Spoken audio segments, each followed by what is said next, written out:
Okay, tonight we are going to be looking at the 7th chapter of Daniel.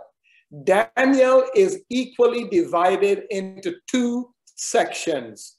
The first 6 chapters are mainly historical stories. For example, there is a prophetic chapter, and that's chapter 2, about the image of Nebuchadnezzar that he saw in his dream, but mainly it's historical, the first 6 chapters.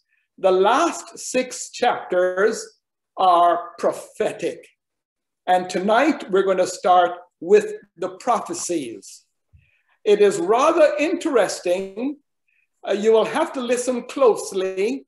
You might even want to ask Sister Corodas for the PowerPoint in order for you to review what I'm going to share tonight, because just going over it once might not be enough.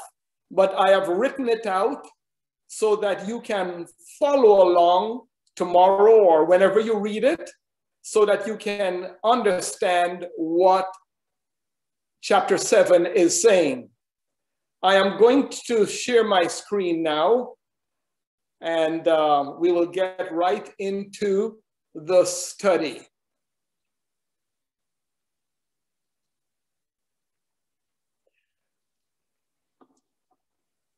Now, there is a great similarity between Daniel 2 and Daniel 7. We clearly can see how the 2 chapters are dealing with the same events, though from different perspectives. You remember Daniel 2 was the image that Nebuchadnezzar saw in his dream.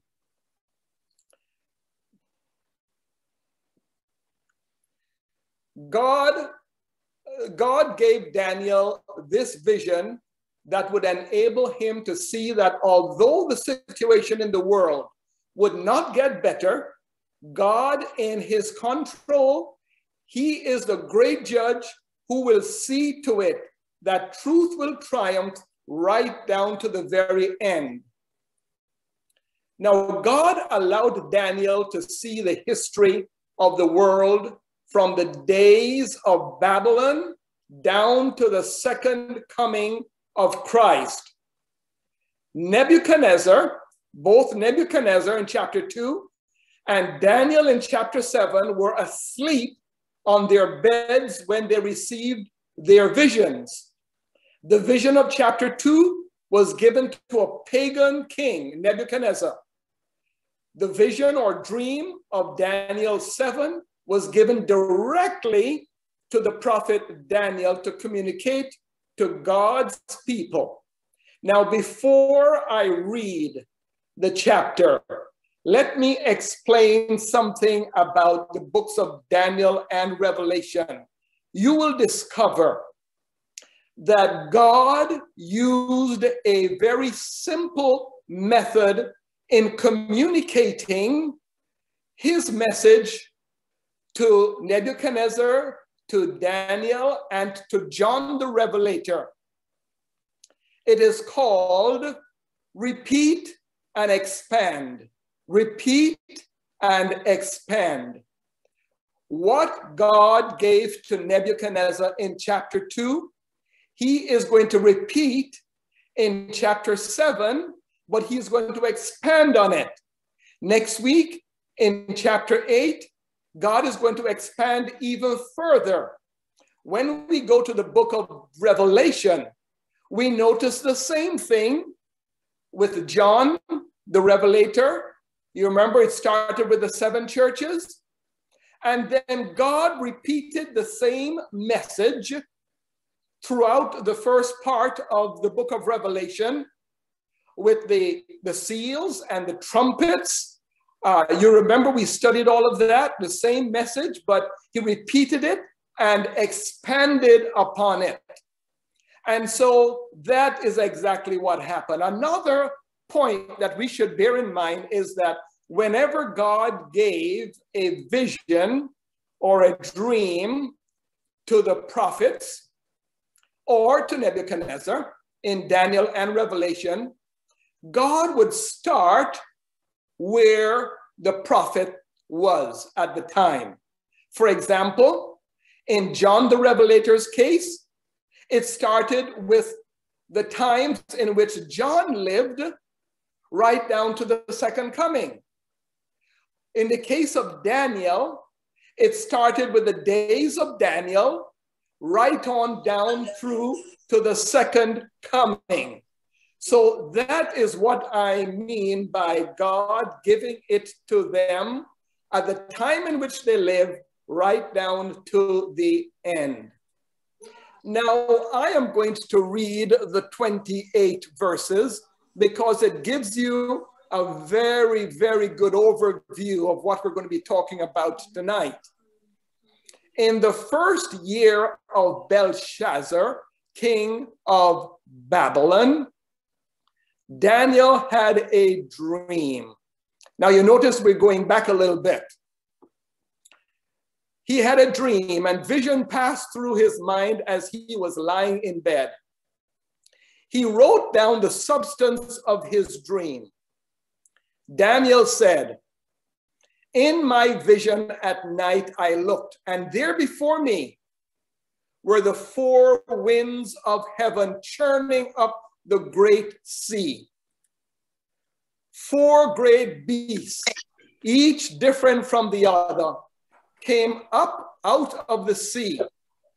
The first was like a lion, and it had the wings of an eagle.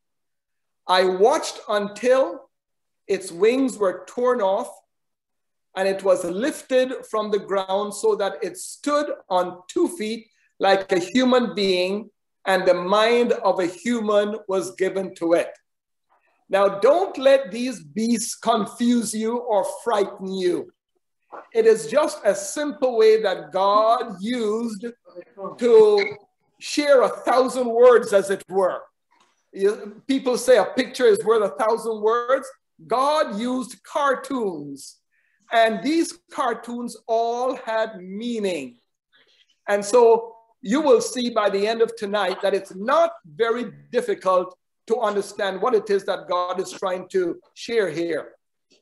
"And there before me was a second beast, which looked like a bear. It was raised up on one of its sides, and it had 3 ribs in its mouth between its teeth. It was told, 'Get up and eat your fill of flesh.' First of all, he saw the lion. And the lion has some symbolism. We're going to get to that. The bear is raised up on one side. The bear has 3 ribs in the mouth. The bear has 3 ribs in his mouth. That is significant. It's raised up on one side. That is significant. We're going to get to that. After that, I looked, and there before me was another beast, one that looked like a leopard. And on its back, it had 4 wings. You remember the lion had 2 wings? The leopard now has 4 wings. This beast had 4 heads. That's also very symbolic. And it was given authority to rule.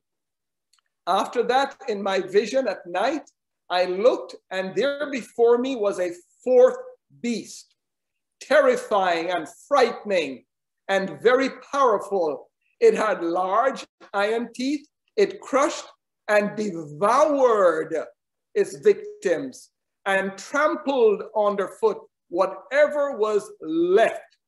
It was different from all the former beasts, and it had 10 horns. While I was thinking about the horns, there before me was another horn, a little one, which came up among them.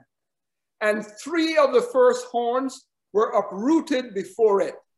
This horn had eyes like the eyes of a human being, and a mouth that spoke boastfully. As I looked, thrones were set in place, And the Ancient of Days, that's God himself, took his seat. His clothing was as white as snow. The hair on his head was like wool. His throne was flaming with fire, and its wheels were all ablaze. A river of fire was flowing, coming out of before him. Thousands upon thousands attended him. 10,000 times 10,000 stood before him. The court was seated, and the books were opened. Then I continued to watch because of the boastful words the horn was speaking. I kept looking until the beast was slain and its body destroyed and thrown into the blazing fire. The other beasts had been stripped of their authority, but were allowed to live for a period of time. In my vision at night, I looked, and there before me was one like a son of man, that is Jesus himself, coming with the clouds of heaven. He approached the Ancient of Days and was led into his presence. He was given authority, glory, and sovereign power. All nations and peoples of every language worship him. His dominion is an everlasting dominion that will not pass away, and his kingdom is one that will never be destroyed. The interpretation of the dream, I, Daniel, was troubled in spirit, and the visions that passed through my mind disturbed me. I approached one of those standing there and asked him the meaning of all of this. That's the angel. Daniel now went to the angel. What does this all mean? So he told me and gave me the interpretation of these things. The angel said, the four great beasts are four kings that will rise from the earth. But the holy people of the Most High will receive the kingdom and will possess it forever. Yes, forever and ever. Then I wanted to know the meaning of the fourth beast, which was different from all the others and most terrifying. With its iron teeth and bronze claws, the beast that crushed and devoured its victims and trampled underfoot whatever was left. I also wanted to know about the 10 horns on its head and about the other horn that came up, before which 3 of them fell. The horn that looked more imposing than the others and that had eyes and a mouth that spoke boastfully. As I watched, this horn was waging war against the holy people and defeating them until the Ancient of Days came and pronounced judgment in favor of the holy people of the Most High. And the time came when they possessed the kingdom. He gave me this explanation. The fourth beast is a fourth kingdom that will appear on earth. It will be different from all the other kingdoms and will devour the whole earth, trampling it down and crushing it. The angel uses the word king and kingdom interchangeably here to talk about the different animals. So it's really talking about the kingdoms. The 10 horns are 10 kings or kingdoms who will come from this kingdom, which is the fourth. After them, another king will arise, different from the earlier ones. He will subdue 3 kings. He will speak against the Most High and oppress his holy people and try to change the set times and the laws. The holy people will be delivered into his hands for a time, times, and half a time. That is significant, and I'll explain it in a moment. But the court will sit, and his power will be taken away and completely destroyed forever.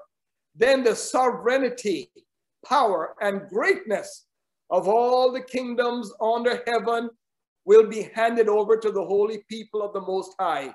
His kingdom will be an everlasting kingdom, and all rulers will worship and obey him. This is the end of the matter. I, Daniel, was deeply troubled by my thoughts, and my face turned pale. but I kept the matter to myself. Now, let's get into the explanation of this vision or dream. I want you to notice something here. Daniel 7 expands on what was revealed in Daniel 2. The image that you see there is what Nebuchadnezzar saw in Daniel 2. On the right-hand side of the image, you have the different animals. And each animal corresponds with a part of the image. So you have Babylon being the head of gold, and that is the lion. You have Medo-Persia being the chest of silver, and that is the bear. You have the waist and the thighs, that is Greece, and that is the leopard with 4 heads. You have the legs, which is Rome, and that is the nondescript beast. So you see that they correspond beautifully. It's the same event, only tonight it is expanded upon. So I hope that this gives you a clue as to what we're looking at tonight. We're looking at the expanded vision of Daniel 2, the image, but it is presented in the form of animals. Each animal bears some characteristic to some aspect of the kingdom it represents. Let us now focus on the high points of the chapter in the limited time that we have here. So here we have the 4 animals that we're going to talk about now. The lion with the 2 wings, the bear with the ribs in his mouth and one side higher than the other. You have the leopard with 4 heads and 4 wings, and the terrible looking beast, which represents Rome. And it had 10 horns, and then 1 horn came up and uprooted 3 horns, and then that 1 horn became a great horn. Let us look at the lion first of all. That was the first animal that Daniel saw. The lion had wings on its back, giving it the rapidity of flight. Anytime you see wings, it means speed. This speed was demonstrated in Babylon's early conquest under Nebuchadnezzar. But Daniel watched as the wings were plucked off. What does that mean, the wings on the lion being plucked off? Well, if the wings meant speed, taking the wings off meant reduced speed. Why were the wings removed? No longer did Babylon have the heart of the conquering lion. It was reduced to the heart of a man with no more taste for conquest. So Daniel really lost that conquering spirit. Now, when it talks about lions for Babylon, it's very fitting. Winged lions decorated palace walls and other works of Babylonian art. Now here we see a picture of the Ishtar Gate. It is in the Pergamum Museum in Germany. Those of you who have traveled to Germany and went to the Pergamum Museum, you might have seen it. This gate is the real gate from Babylon. What happened was an archaeologist from Germany went over to the excavation site of old Babylon, and he disassembled that wall and gate brick by brick with the help of others, numbered them, took all the bricks back to Germany and set up that gate and that wall there in Germany. So this here is the actual gate that was in Babylon. And you will notice lions on the wall. That is one of the symbols of Babylon. So a lion rightly represents Babylon. Now let's look at the bear. That was the second animal that Daniel saw. The bear represented Medo-Persia. The fact that it was raised up on one side indicates the superiority of the Persians over the Medes. You remember that Cyrus gave Darius authority to rule in Babylon. Cyrus was really Darius's boss. Darius the Mede and Cyrus was the Persian. So with the bear being higher on one side than the other, it just means that the Persians were stronger than the Medes. And that is why the bear was lopsided. The 3 ribs between its teeth stands for the 3 main battles that the Medo-Persian Empire fought and won. Each rib represents a country that they conquered. Lydia, Babylon, and Egypt. Those were the prominent countries that they conquered. And so the 3 ribs in the mouth of the bear just simply means that that bear ate up those countries. Okay, so thus far, I hope you're understanding and following me, because each one of these symbols means something. Now let's look at the leopard. The leopard represents the Greek Empire established by Alexander the Great. The 4 wings make this beast even swifter, a good representation of Alexander, who in a few years conquered the entire known world under his dominion. He was a young man and he was full of fight, and he and his armies conquered everything they attempted. That's why the animal had 4 wings, because he swiftly conquered his opponents. Now, it is said that Alexander the Great died very, very young. He died at the age of 33, only 33 when he died. But I must say something about the 4 heads of this leopard. When Alexander died, his kingdom was divided up among the 4 generals. His 4 generals took parts of the kingdom. So that is why the leopard has 4 heads, because at the age of 33, when Alexander died, his 4 generals took over the kingdom. That's the meaning of the 4 wings and the 4 heads. Now let's look at the 4th beast. The 4th beast was not like any of the others, nor like anything he had seen before. It appears to have been made up of various parts of different animals. It also appeared to have been the most fierce of the 4. The 3 previous kingdoms were represented by animals that we can recognize. However, the 4th beast was different. This multi-horned beast appeared far more cruel than the previous ones. As such, it was a fitting representation of pagan Rome, which conquered, ruled, and trampled the world with its feet. Pagan Rome was vicious.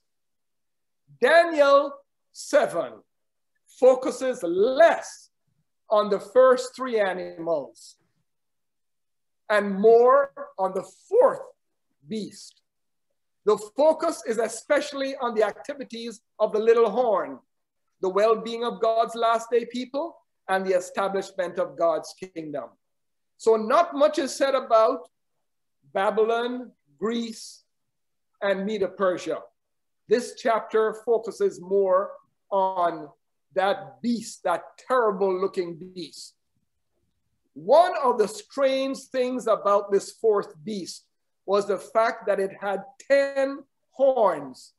Daniel noticed a lot of activity going on among these horns. Remember, First of all, he saw 10 horns on the head of this beast. First, the little horn, the smaller than the others, started to grow up among the 10. Although it began small, it soon became bigger than the others. So 10 horns, and then one little one started to grow up and displaced 3. It grew and became stronger. This little horn uprooted 3 of the other horns. Its activities were described in religious terms. It uttered blasphemy and it persecuted the saints. So the first 3 animals didn't have anything to do with religion. But this beast, it had to do with religion. Now let's look at the 10 horns first. The 10 horns are 10 kings who will come from this kingdom. That's verse 24. That's what the angel said. Therefore, the 10 horns which protruded from the head of the Roman beast represented the different pieces into which the Roman Empire broke after its fall in AD 476. Now, let me remind you, the image that Daniel interpreted for Nebuchadnezzar, you remember when we got to the toes, 10 toes of clay and iron mixed, meaning that the Roman Empire was overthrown and then it was divided into 10 territories, 10 toes. This is exactly what's happening here with this beast. The 10 horns, that equals the 10 toes of the image. So I hope you're with me so far. The image represents the animals. Babylon, Media, Persia, Greece, Rome, the 10 toes. And the animals correspond to those parts of the image, right on down to the 10 horns and the 10 toes. Now, the 3 horns. The 3 horns uprooted by the little horn can be identified as the Vandals, the Ostrogoths, and the Heruli. You might not remember those. I just put them there for record's sake.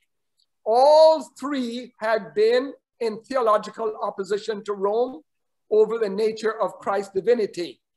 Now, let me state something here to show you how accurate God was in his interpretation of this dream through the angel. You remember there were 10 horns. Here in this chart, we have the names of the 10 horns. The Alemanni, the Burgundians, the Franks, the Lombards, the Saxons, the Suevi, the Visigoths, the Vandals, and the Ostrogoths. Those were the 10 toes of the image of Daniel 2. Those are the 10 horns of that 4th beast that we just read about. Now, what is interesting is that 3 horns were uprooted by this little horn that came up. And sure enough, look at the bottom of the chart. The Heruli, the Vandals, and the Ostrogoths, those are the 3 horns who were uprooted. Now, it is rather interesting that they are extinct.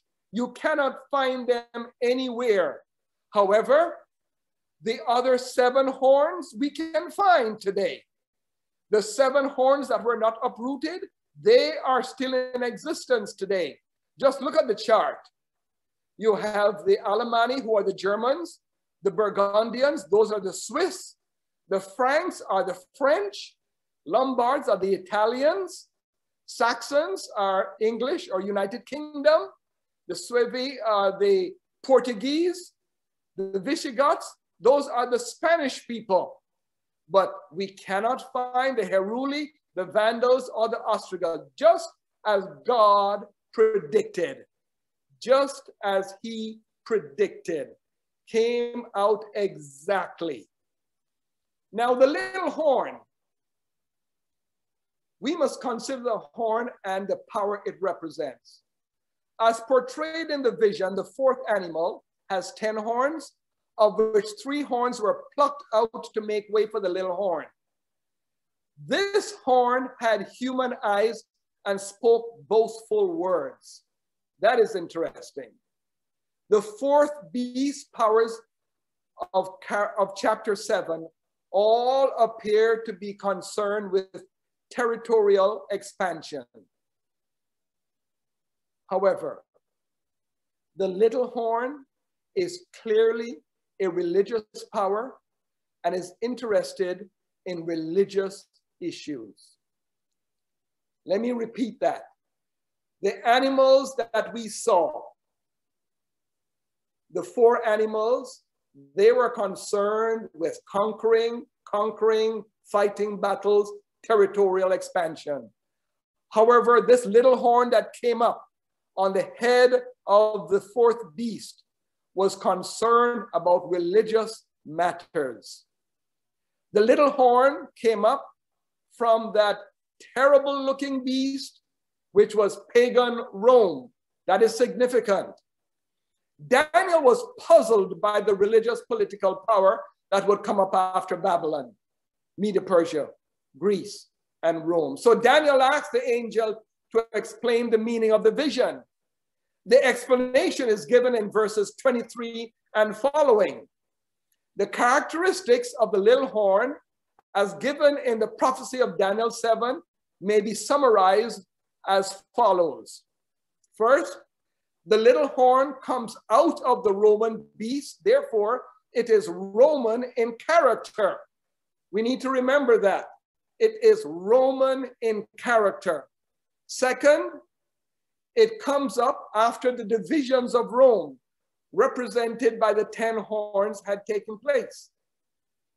Third, 3 of those horns were to be plucked up before it.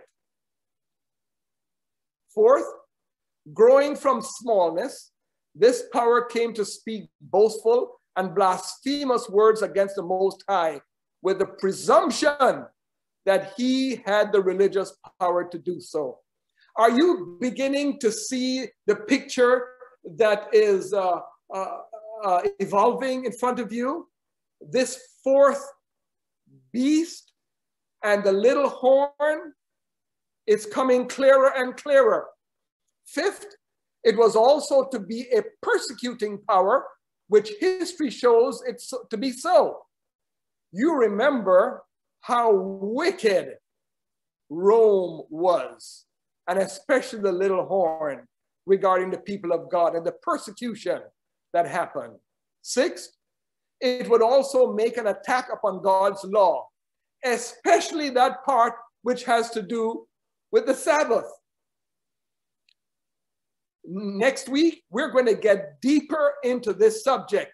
This week, we're introducing it. Next week, we're going to see how deep it gets. Regarding this last point, the church claims the change of the Sabbath to Sunday to be a mark of its authority. When it says that this little horn wanted to change times and laws, it actually did so. Now, I am talking about the papal church that came out of pagan Rome. Look at this. In the 1957 edition of the Peter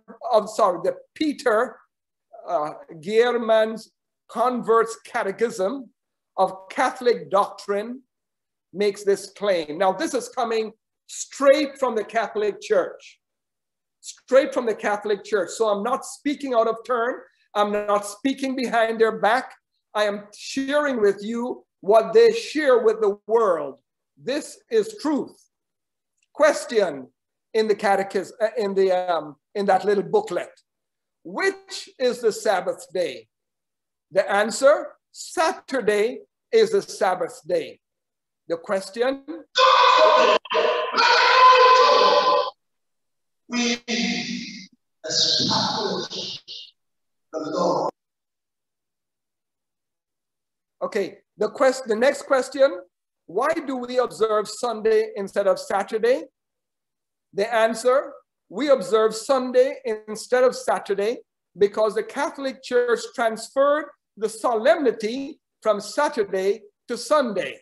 So the Catholic Church does not hide the fact that they changed the solemnity from Saturday to Sunday. So when this chapter 7 says that this little horn changes time and laws, you can see a very, very good example here where it changed the day from Saturday to Sunday as a day of solemnity. And they also changed a number of laws. You take, for example, the commandment, the 10 commandments. If you were to read the 10 commandments in the Catholic Bible, it's different from the 10 commandments in the King James Bible because the Catholics changed the 4th commandment to suit their change of the 7th day to the 1st day. So when God gave this vision to Daniel, it was so accurate. The prediction was so accurate that everything came to pass exactly as God predicted.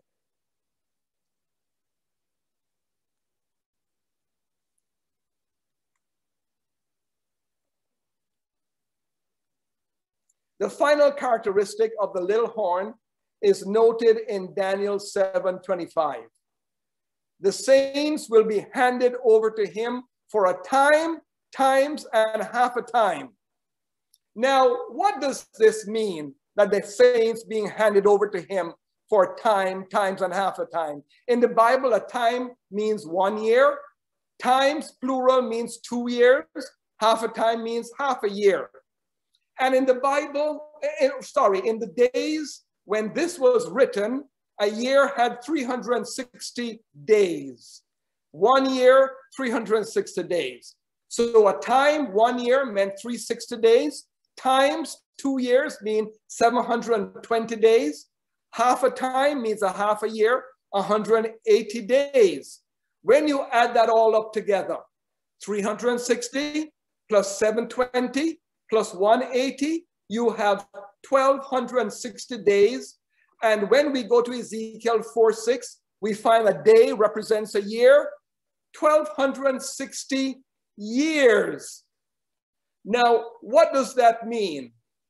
Where in the course of history of the little horn or the papacy should we place these 1,260 years? Well, it's very easy to find. With the decree of Emperor Justinian in AD 38, declaring the Pope the head of all the churches, the door was open for the papacy to implement its rule. The papacy then became head of state and church. The Bishop of Rome held not only religious authority, but also political power. This lasted until 1798, when Napoleon put the Pope in prison, bringing to an end the 1,260 years of papal rulership. So, if we were to add 1,260 years to 538, it comes out exactly to 1798. Now, the Pope not only claimed to be God's representative on earth, but also introduced several doctrines and practices contrary to the Bible. And I say contrary to the Bible because this is where some of the laws were changed. For example, purgatory was one, the process of purification in which the dead are prepared for heaven. That is not according to the Bible. Penance It is the act of doing a good deed to make up for past wrongs. That is not in the Bible. Auricular confession, the confession of sins to a priest who is authorized to forgive sins, that is not in the Bible. Also, the change of the Sabbath commandment to Sunday is among many other changes of the times and laws introduced by the papacy. Now, the worship system set up by the papal system has a human being as a mediator between God and humanity. However, the only mediator capable of representing humanity before God is the Son of Man, Jesus Christ himself. As the Bible says, for there is one God and one mediator between God and men, and that is the man Christ Jesus. 1 Timothy 2:5. Now, it also talks about a court scene. As Daniel continued to look, his view was directed to heaven, where he was shown a great heavenly court scene, a tribunal. The heavenly court convened and passed sentence upon the beast, the little horn, and all mankind. Following the execution of the sentence against the beast, Daniel saw God set up his everlasting kingdom. The saints of the Most High were ushered into his kingdom, where the Son of Man would rule over them forever and ever. That's Jesus Christ. The heavenly scene shows that thousands and thousands of heavenly beings ministered before God.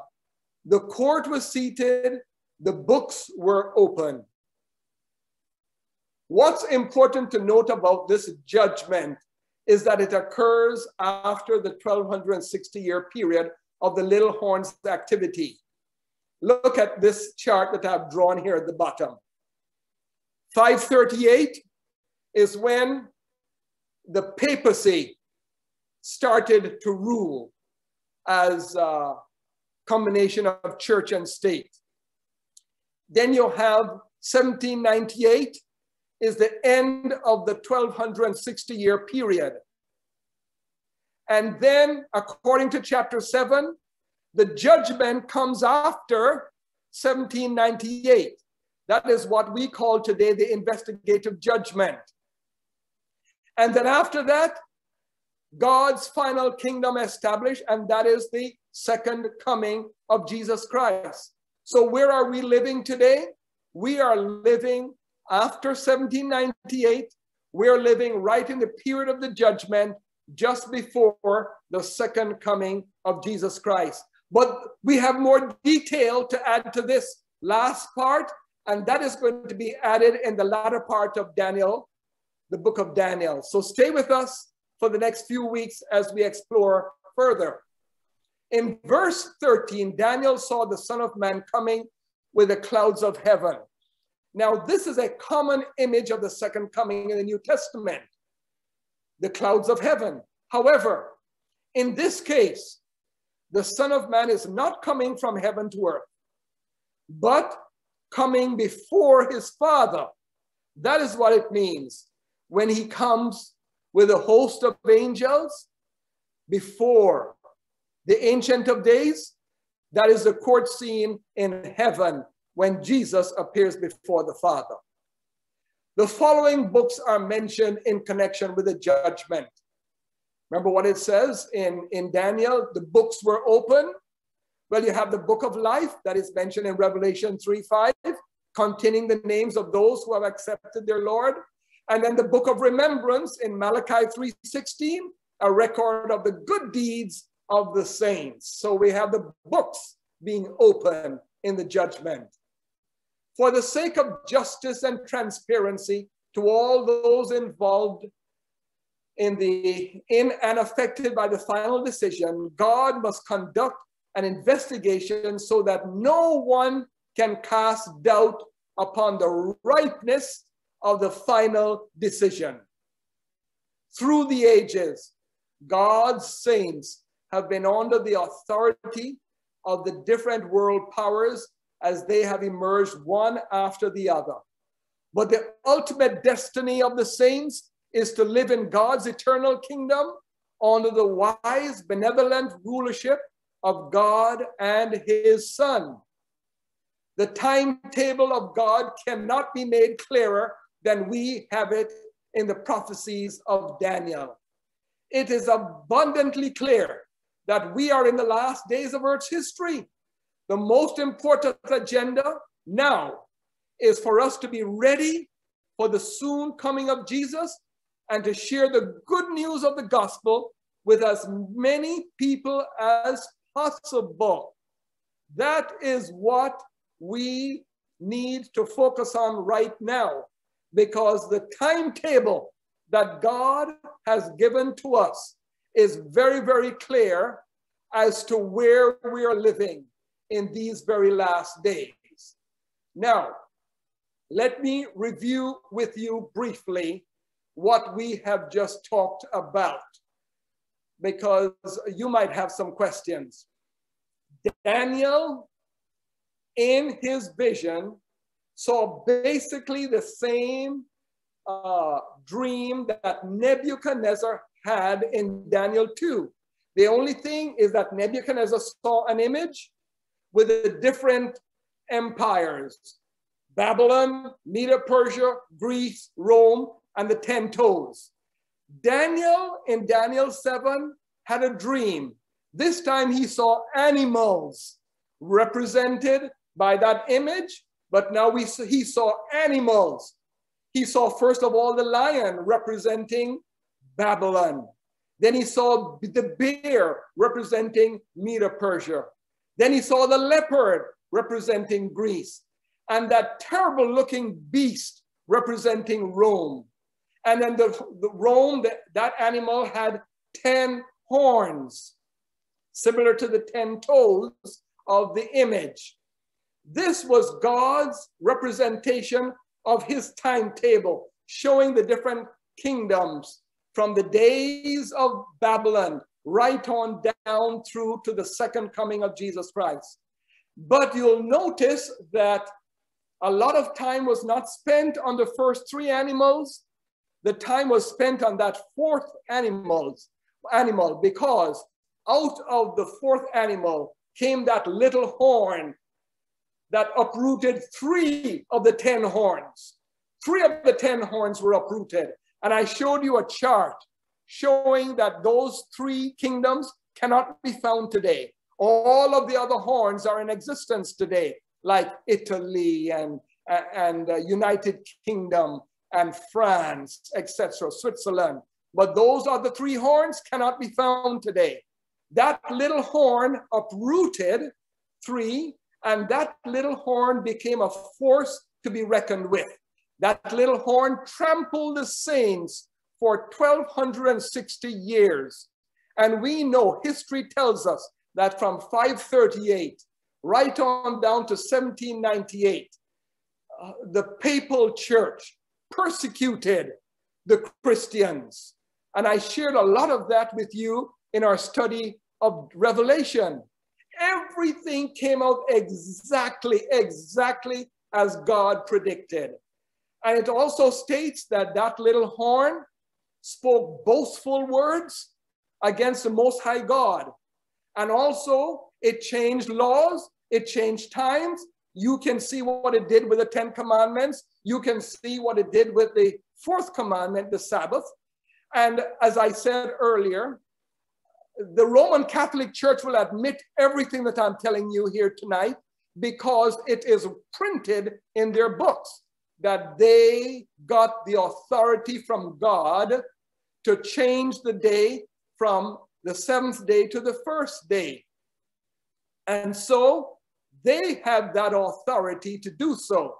But we know in the study of the word that that is not so. There's no authority in the word of God to change the Sabbath from the 7th day to the 1st day. And then it went on to show a court scene.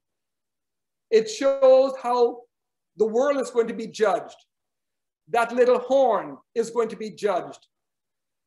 And the reward will be given to those who are faithful and those who are unfaithful. And as I shared with you in closing, what we need to do is to make sure that we are faithful to God and that we're ready for his second coming and that we are prepared to share this wonderful good news with all of those that we come in contact with. That is the 7th chapter of the book of Daniel.